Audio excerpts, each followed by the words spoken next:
নবম দশম শ্রেণীর অনলাইন ক্লাসে সবাইকে স্বাগতম।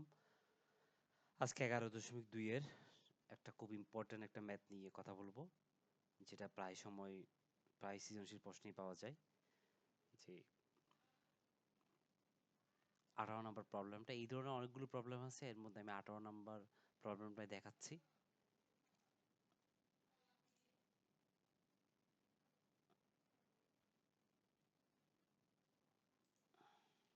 একটা আয়তক্ষেত্রের দৈর্ঘ্য 10% বৃদ্ধি এবং প্রস্থ 10% হ্রাস পেলে আয়তক্ষেত্রের ক্ষেত্রফল শতকরা কত বৃদ্ধি বা হ্রাস পাবে? দৈর্ঘ্য 10% বৃদ্ধি এবং প্রস্থ 10% হ্রাস পেয়েছে। এখন আয়তক্ষেত্রের ক্ষেত্রফল শতকরা কত বৃদ্ধি বা হ্রাস পাবে?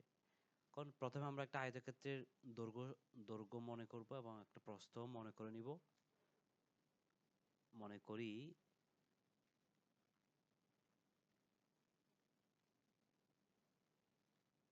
আয়তক্ষেত্রের দৈর্ঘ্য x একক, আয়তক্ষেত্রের প্রস্থ y একক। দৈর্ঘ্য যদি x একক হোক, প্রস্থ যদি y একক হয়, তবে আয়তক্ষেত্রের ক্ষেত্রফল কি হবে আমরা সবাই জানি, xy বর্গ একক। এই x এর উপর ভিত্তি করে 10% বৃদ্ধি পেয়েছে। সুতরাং সেক্ষেত্রে আমরা আরেকটা নতুন একটা সেক্ষেত্রে আয়তক্ষেত্রের দৈর্ঘ্য পাবো, আবার y এর উপর ভিত্তি করে 10% হ্রাস পেয়েছে, সেক্ষেত্রে আবার একটা আয়তক্ষেত্রের প্রস্থ পাবো, সেই ক্ষেত্রে আবার ক্ষেত্রফল পাবো।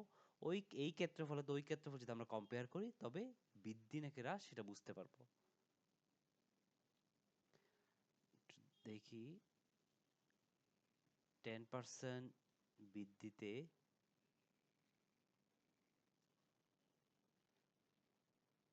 আয়তক্ষেত্রের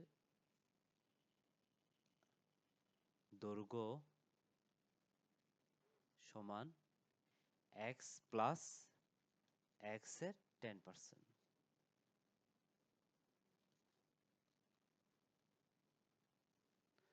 মানে যেটা হবে x প্লাস x ইন্টু 10/100। যেটা পাবো সেটা হচ্ছে x প্লাস x/10, পরবর্তীতে হবে 11x/10 একক। আবার প্রস্থ 10% হ্রাস পাওয়ায়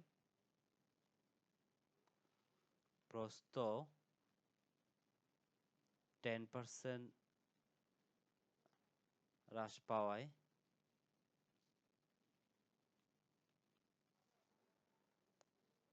আয়তক্ষেত্রের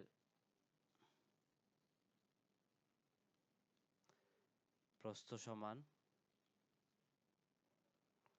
y, যেহেতু হ্রাস সেজন্য মাইনাস হবে y এর 10%।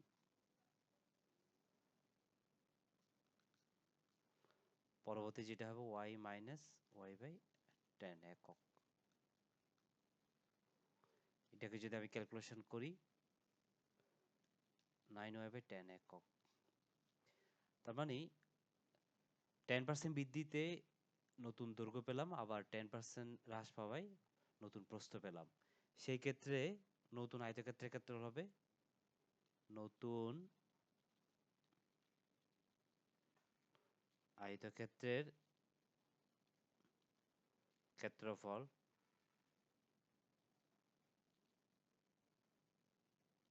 Eleven x by 10 into 9y/10 বর্গ একক।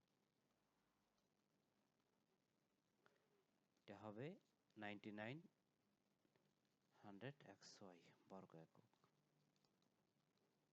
আচ্ছা, এখন আয়তক্ষেত্র কি হ্রাস পেল নাকি বৃদ্ধি পেল, এটা একটু বোঝার জন্য একটু খেয়াল করি। প্রথম আয়তক্ষেত্র হচ্ছে xy বর্গ একক, পরবর্তীতে হলো 99/100xy, তার মানে 0.99xy, তার মানে 0.9, অর্থাৎ পরবর্তী দেখা যাচ্ছে ক্ষেত্রফল হ্রাস পেল। প্রথমে ছিল xy, পরবর্তীতে 0.99xy, দ্যাট মিনস ক্ষেত্রফল হ্রাস পেল।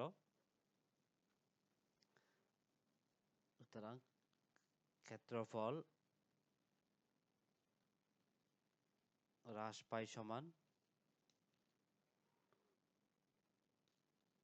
xy minus 99 xy divide by 100 equal to যেটা হবে xy বাই 100 বর্গ একক।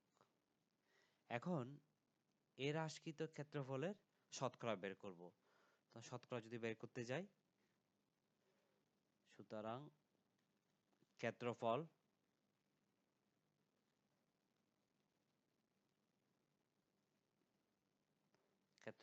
শতকরা হ্রাস পাই সমান, খেয়াল করি